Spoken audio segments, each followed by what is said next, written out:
بسم اللہ الرحمن الرحیم۔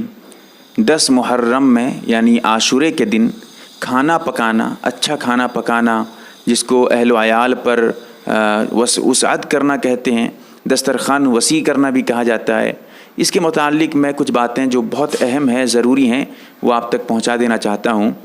جیسا کہ حدیث میں آتا ہے، اللہ کے رسول صلی اللہ علیہ وسلم نے ارشاد فرمایا، من وسع علی نفسہ و اہلہ یوم عاشوراء وسع اللہ علیہ سائر سنتی۔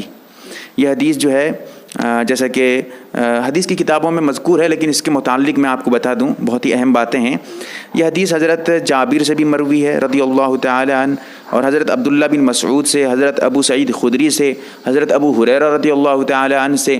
تو اصل بات یہ ہے کہ اس کی جتنی سندیں ہیں، اس حدیث کی تمام سندیں ضعیف سندیں ہیں۔ کسی صحیح سند سے اس کا جو ہے ثبوت نہیں ملتا ہے اس روایت کا، لیکن اتنی سندیں اس کی موجود ہیں اور کثرت طرق، ایک جو ہے حدیث کے جو جاننے والے ہیں، حدیث کا علم رکھتے ہیں، اصول حدیث سے واقف ہیں، وہ جانتے ہیں کثرت طرق یہ ایک اصول ہے۔ کثرت طرق کی وجہ سے ضعیف حدیث بھی حسن درجے تک پہنچ جاتی ہے، اور اس حدیث کو امام بیہقی وغیرہ نے لکھنے کے بعد جو ہے نقل کرنے کے بعد یہی ارشاد فرمایا ہے۔ اس حدیث میں کی اتنی جو ہے کثرت اور اتنی طرق ہیں جس کی وجہ سے یہ حدیث حسن درجے تک پہنچ جاتی ہے، اور صحیح بات یہی ہے، یہی بات صحیح ہے اصول حدیث کی روح سے، یہ حدیث حسن ہے، ضعیف نہیں کہا جائے گا۔ اب آئیے، اس حدیث میں یہ کہا گیا ہے کہ اللہ کے رسول صلی اللہ علیہ وسلم نے ارشاد فرمایا، اگر کوئی اپنے اہل و عیال پر 10 محرم میں یعنی عاشورے کے دن وسعت کرتا ہے، دسترخوان وسیع کرتا ہے، یعنی عام دنوں کے مقابلے میں اچھا کھانا پکاتا ہے، اچھا کھانا بناتا ہے، تو اللہ تعالیٰ پورے سال اس کے لیے جو ہے برکت عطا کرتے ہیں، پورے سال اس کی کفایت کرتے ہیں، پورے سال اللہ تعالیٰ اس کے جو ہے روزی میں برکت دیتے ہیں۔ تو یہ تو اس حدیث کا مطلب ہے۔ اب فقہاء کرام نے اور بڑے بڑے علماء نے اس حدیث پہ عمل کیا، انہوں نے آزمایا، اور انہوں نے کہا کہ ہم نے واقعتاً ایسا ہی پایا جیسے حدیث میں آیا ہے۔ اس حدیث پہ آپ عمل کر سکتے ہیں۔ اس حدیث پہ کچھ اعتراضات ہوتے ہیں، کچھ حضرات کہتے ہیں کہ جب حدیث ٹکرا جاتی ہے، کیسے ٹکرائی؟ اس حدیث میں ہے کہ تم دسترخوان وسیع کرو، کھانا پکاؤ، کھلاؤ، تو اب دوسری حدیث جو صحیح حدیث اس سے اعلیٰ درجے کی ہے، اس میں آیا ہے کہ روزہ رکھو، تو دونوں حدیث ٹکرا گئی۔ جب دونوں حدیث ٹکرا جاتی ہے تو ہم اعلیٰ درجے کی حدیث کو لے لیتے ہیں، دوسری حدیث کو چھوڑ دیتے ہیں جب حدیث ٹکرا جاتی ہے۔ لیکن یہ بات نہیں ہے، جب حدیث ٹکرا جائے ایسا نہیں ہے کہ ہم ایک کو لے لیں دوسرے کو چھوڑ دیں۔ اولاً کوشش یہ ہوتی ہے، حدیث میں اگر تطبیق کی کوئی صورت آ جائے، تطبیق دینے کی، تو پہلے تطبیق دیں گے، کیونکہ وہ بھی ایک صحیح حدیث ہے، یہ بھی صحیح حدیث ہے، دو کسی کا انکار لازم نہ آئے، اسی لیے پہلی کوشش یہ ہوگی کہ ہم حدیث میں تطبیق دیں گے۔ اب تطبیق کیسے دیں گے؟ اس حدیث میں عیال کا لفظ بھی آیا ہے بعض روایتوں میں، جو دسترخوان وسیع کرنے کے بارے میں، اور عیال اکثر و بیشتر فقہ کی یعنی جو ہے عربی کے اعتبار سے عیال جو ہے نابالغ بچوں پہ استعمال ہوتا ہے، لہٰذا اس حدیث کا استعمال ہو سکتا ہے۔ اس حدیث کو روزے والی حدیث سے کہ عاشورے کے دن تم روزہ رکھو نہیں ٹکرا سکتے۔ کیوں؟ کیونکہ اس میں عیال کا بھی لفظ ہے، ہو سکتا ہے کہ جو چھوٹے بچے نابالغ بچے ہوں ان کے لیے آیا ہو، کہ جیسا کہ لفظ عیال سے اشارہ بھی ملتا ہے اس کی طرف، لہٰذا ہم ٹکرائیں گے کیوں خام خواہ حدیث کو، دو حدیث کو ٹکرائیں گے کیوں؟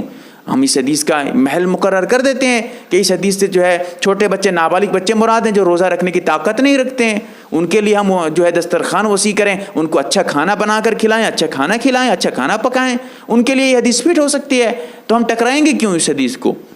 اور اسی طرح یہ بھی آتا ہے کہ اس کا علماء نے ایک جواب یہ بھی دیا ہے، لیکن اس جواب پہ اعتراض ہوتا ہے۔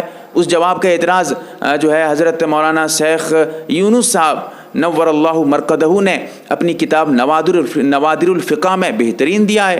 کہا جاتا ہے کہ اس حدیث کا یہ بھی مطلب ہو سکتا ہے کہ تم جب افطاری کرو، روزہ کھولو، روزہ جو ہے افطار کرو، تو اس وقت جو ہے دسترخوان وسیع کرو، اچھے کھانے کھاؤ۔ تو کچھ حضرات یہ کہتے ہیں کہ اچھا وہ تو پھر دن بدل گیا، کیونکہ مغرب کا وقت جب ہو جاتا ہے تو دن بدل جاتا ہے، تو اب وہ تو عاشورے کا دن ہی نہیں رہا۔ تو حضرت شیخ یونس صاحب نے جونپوری رحمۃ اللہ علیہ نے کیا خوب جواب دیا، کہا کہ کبھی کبھی اور اکثر و بیشتر ایسا ہوتا بھی ہے کہ مسبب بول کر اسباب مراد لے لیے جاتے ہیں. تو یہاں پر وہی ہوا ہے, مسبب جو ہے بول کر جو ہے اسباب مراد لیے ہیں کہ تم جو ہے روزہ کھولنے کے اسباب مہیا کر لو عاشورے کے دن. یہ کہا جا سکتا ہے, تطبیق ہو سکتی ہے. اسی طرح یہ بھی کہا جا سکتا ہے روزہ تو ہم دن میں رکھیں گے, اور عاشورے کا تو صرف ایسا نہیں ہے کہ دن ہی دن میں عاشورہ ہے, پورے 24 گھنٹہ عاشورے کا دن ہے.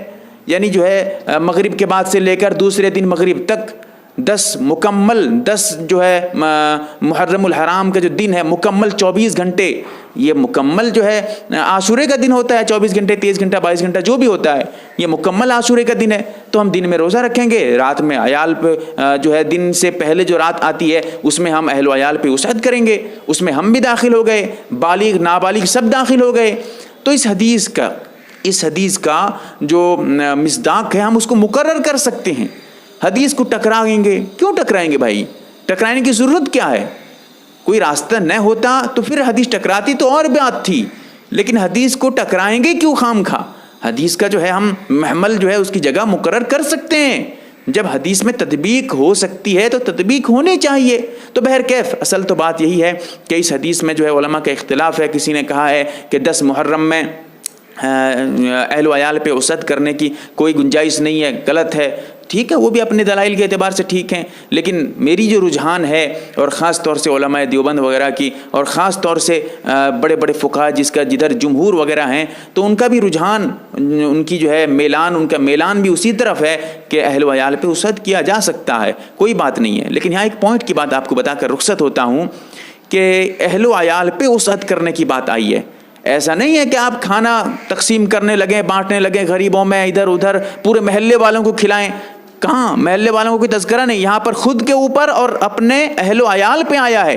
لہٰذا اپنے رشتہ داروں پہ اہل و عیال جو آپ کے ماتحت رہتے ہیں ان کے لیے آپ استعمال کر سکتے ہیں, ان کے لیے آپ دسترخوان وسیع کر سکتے ہیں, کوئی بات نہیں ہے. بہرکیف یہ ایک مستقل بحث ہے. اللہ تعالی ہمیں صحیح سمجھ عطا فرمائے. یاد رکھیں, میں آپ سے اتنا کہنا چاہتا ہوں کہ عام دنوں کے مقابلے میں آپ اپنے بچوں پہ, بچیوں پہ, گھر والوں پہ, آپ اپنے اہل پہ, عیال پہ کچھ زیادہ وسعت کریں, کچھ اچھا کھانا کھلائیں ان کو عاشورے کے دن. یہ میں کہنا چاہتا ہوں آپ سے. یہ اختلافی مسائل ہیں, لیکن میرا جو رجحان ہے اسی طرف ہے. اللہ تعالی ہم تمام کو صحیح سمجھ عطا فرمائے. آمین یا رب العالمین. MARB دینی معلومات چینل کو سبسکرائب کریں اور گھنٹی والے نشان کو ضرور دبائیں تاکہ ہماری ہر نئی ویڈیو آپ تک پہنچتی رہے. ویڈیو کو لائک اور شیئر ضرور کریں, اور ہماری ہر ویڈیو آپ اپنے چینل میں ڈال سکتے ہیں. نیز ہمارے ساتھ واٹس ایپ پر جڑنے کے لیے آپ اپنا نام اور مکمل ایڈریس کے ساتھ ایڈ لکھ کر میرے واٹس ایپ نمبر 8908939343 کو میسج کریں.